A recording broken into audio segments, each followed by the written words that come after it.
The political establishment in Westminster is reeling from a scandal that has exposed the chaotic heart of Britain's national security apparatus.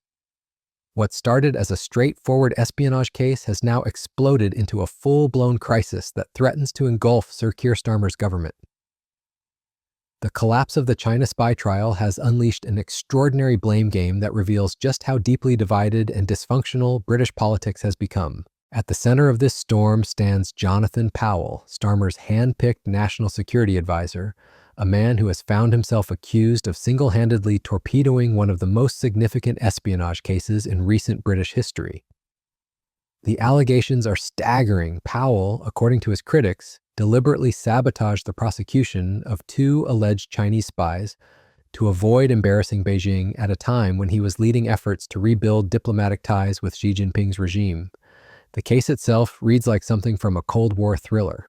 Christopher Cash, a 30-year-old former parliamentary researcher, and Christopher Berry, a 33-year-old teacher, stood accused of passing politically sensitive information to a Chinese intelligence agent between December 2021 and February 2023. These weren't minor leaks or administrative oversights. The charges suggested a systematic operation targeting the very heart of British democracy, with secrets allegedly flowing from Westminster directly into the hands of Chinese operatives. But just weeks before the trial was due to begin, the entire case suddenly collapsed. Stephen Parkinson, the director of public prosecutions, delivered a bombshell announcement that has sent shockwaves through the intelligence community. The Crown Prosecution Service, he revealed, had been unable to obtain sufficient evidence from the government to establish that China posed a threat to national security. Without this crucial determination, the legal threshold for espionage charges simply could not be met. This revelation has exposed a fundamental dysfunction at the heart of British governance. Here was a case that Britain's security services had deemed serious enough to investigate and prosecute. Yet when it came to the crunch, the government apparently couldn't or wouldn't provide the evidence needed to support their own prosecution. The implications are staggering and have left intelligence professionals questioning whether their work means anything at all. The Conservative opposition has found their moment to strike. No special advisor was involved in this, and I'm assured as I can be that the prosecution was saying that it would be the witnesses only that were involved in short updates to the evidence that was submitted under the last government. That's not good enough. Kemi Badenoch. Mr. Speaker, the end of the answer was different from the beginning of the answer. What on earth is the point of us having a lawyer rather than a leader as the Prime Minister if he can't even get the law right on a matter of national security? He keeps going to the CPS. The CPS have said that they are satisfied that they were right to charge in August 2024.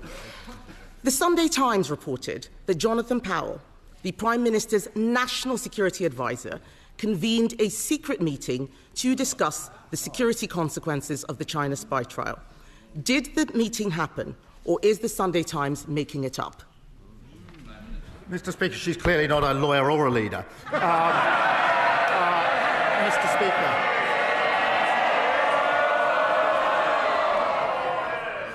The problem for her is I do actually understand the law. I know what's got to be proven.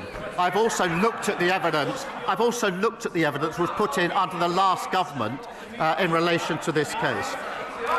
There was a meeting in September. That did not involve the National Security Advisor discussing the evidence in any way. Led by Kemi Badenoch, they've seized on this crisis with the ferocity of sharks sensing blood in the water. In Parliament, Badenoch has been relentless, pointing to evidence from 2021 through 2024, showing that China was indeed classified as a threat by the previous government, MI5, and security ministers. She's demanded answers about how the current government failed to provide necessary evidence to the Crown Prosecution Service, painting a picture of incompetence at best and deliberate sabotage at worst. The opposition's message is devastatingly simple. Those spies were charged under a Conservative government, yet they walked free under Labour. The Prime Minister can read the beginning of a quote. Let me finish that quote. At the end of that quote, that he just read out, I did describe China as a threat. But this whataboutery that he is doing neglects the fact that those spies were charged under a Conservative government. They were let off under Labour.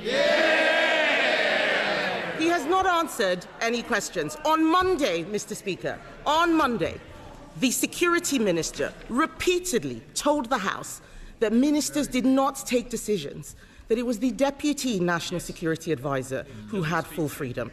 Is the government seriously saying that only one man, the Deputy National Security Advisor, had anything to do with this failure? This stark contrast has become their rallying cry, a damning indictment that cuts through the complexity of legal procedures to deliver a politically explosive narrative. They're accusing the Labour government of deliberately collapsing the case to curry favor with Beijing and protect potential Chinese investment in the UK. Starmer's response has been to launch into full defensive mode, desperately trying to shift blame onto his conservative predecessors. Speaking from Egypt, where he was attending a Gaza peace summit, the Prime Minister declared that he had full confidence in Powell, describing him as doing an excellent job. But this public backing has only intensified scrutiny rather than calming the storm. The Prime Minister's defense has been to call these allegations baseless smears. What on earth is the point of us having a lawyer rather than a leader as the Prime Minister if he can't even get the law right on a matter of national security? He keeps going to the CPS. The CPS have said that they are satisfied that they were right to charge in August 2024. The Sunday Times reported that Jonathan Powell, the Prime Minister's national security advisor, convened a secret meeting to discuss the security consequences of the China spy trial. Did the meeting happen, or is the Sunday Times making it up? Mr. Speaker, she's clearly not a lawyer or a leader. Mr. Speaker.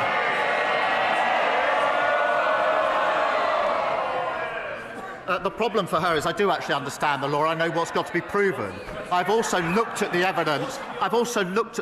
Was put in under the last government in relation to this case. There was a meeting in September.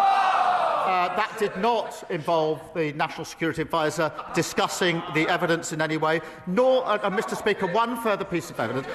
The final statement in this case was submitted in August 2025. There was no further submission of evidence, one way or the other, after any discussion in September. This is a red herring, a completely scurrilous allegation made by the Leader of the Opposition. Dan Jarvis, the security minister, has hit back with equal vehemence, arguing that the prosecution was hamstrung by the previous Conservative government's failure to update the archaic Official Secrets Act and their refusal to formally designate China as a threat to national security. Yet this defense rings hollow when confronted with the evidence that China had indeed been classified as a threat for years. This blame game has revealed a disturbing pattern of institutional failure that spans multiple governments. The Conservatives, who were in power when the alleged espionage took place, apparently failed to create the legal framework necessary to prosecute such cases effectively. Meanwhile, the current Labour government appears to have been either unwilling or unable to provide the evidence needed to secure convictions. The role of Deputy National Security Advisor Matt Collins has added another layer of controversy to this already complex situation. Collins submitted 3 witness statements to the Crown Prosecution Service, with the first and most substantial provided in December 2023 under the Conservative government. But it was his later statements submitted under the Labour government in February and August that have raised the most questions. These supplementary statements included new references to seeking a positive relationship and positive economic relationship with China. Collins wrote that it was important for him to emphasize this approach. Critics argue that these additions fundamentally undermine the prosecution by suggesting that Britain was more interested in maintaining good relations with China than in pursuing justice for alleged espionage. The timing of these statements is particularly damaging for the Labour government. They were submitted after Starmer took office, during a period when Powell was actively working to rebuild diplomatic ties with Beijing. The suggestion that political considerations influenced what should have been purely legal proceedings has created a crisis of confidence that extends far beyond Westminster. Former senior civil servants have added their voices to the chorus of criticism. Lord Mark Sedwill, a predecessor to Powell as National Security Advisor, has expressed confusion about why the trial collapsed, stating that Beijing was of course a threat to the UK Lord Simon Case, the former Cabinet Secretary, Powell. hinted out that intelligence chiefs had been publicly warning about the Chinese threat for years. These interventions from respected establishment figures have only deepened the sense that something has gone seriously wrong. If China's threat to British national security was so obvious to former officials, why couldn't the current government provide the evidence needed to support the prosecution? The disconnect between public statements about the Chinese threat and the government's apparent inability to substantiate these claims in court has created a credibility gap that Starmer is struggling to bridge. The international implications of this fiasco cannot be overstated. Reports suggest that the White House has expressed concerns about the UK's reliability following the collapse of the charges. America's intelligence agencies, which have been increasingly vocal about the Chinese threat, are reportedly questioning whether Britain can be trusted as a reliable partner in confronting Beijing's espionage operations. This crisis comes at a particularly sensitive time for UK-China relations. Powell has been leading efforts to reset the relationship with Beijing, including a low-key visit to China in July where he met top diplomat Wang Yi. According to Chinese media, Powell told his counterparts that Britain was willing to strengthen dialogue and communication with China and to work toward building a stable, pragmatic, and long-term partnership. Critics argue that this diplomatic outreach has compromised Britain's ability to take a firm stance against Chinese espionage. They point to a pattern of behavior that suggests the Labour government is more interested in economic opportunities than security concerns. Ministers have been instructed to refer to China as a challenge rather than a threat, and there have been efforts to secure a meeting between Starmer and Chinese President Xi Jinping. The government's handling of the broader China policy has also come under scrutiny. Labour has classified the results of a China audit that was supposed to bring clarity to the UK's approach to Beijing. The Foreign Office has reportedly pressed the Speaker of the House of Commons to lift the ban on the Chinese ambassador entering Parliament. These actions suggest a systematic effort to normalize relations with China, even as security concerns mount. The collapse of this trial sends a chilling message to Britain's intelligence community and to potential Chinese agents operating in the UK. If the government cannot or will not provide the evidence needed to prosecute espionage cases, what deterrent effect do Britain's laws actually have? The message to Beijing appears to be that espionage operations can continue with minimal risk of serious consequences. Parliamentary committees are now launching formal inquiries into what happened. Matt Western, the Labour MP who chairs the Joint Committee on the National Security Strategy, has announced that there are a lot of questions yet to be asked. These investigations may provide some answers, but they also threaten to keep this scandal in the headlines for months to come. The broader implications for British democracy are profound. The allegations suggest that Chinese intelligence operatives were able to penetrate the heart of the British political system, accessing sensitive information from parliamentary sources. The fact that this operation has now been effectively decriminalized through the collapse of the prosecution raises serious questions about the security of Britain's democratic institutions. Starmer's attempts to deflect blame onto his predecessors have failed to quell the controversy. His argument that the case was charged under the previous government and that any fault lies with the Conservatives has been met with skepticism. Critics point out that his government had months to provide the necessary evidence and chose not to do so, suggesting that political considerations trumped security concerns. The Prime Minister's public backing of Powell has also backfired. Rather than demonstrating strong leadership, it has been interpreted as evidence that Starmer is more concerned with protecting his political appointees than with addressing serious security failures.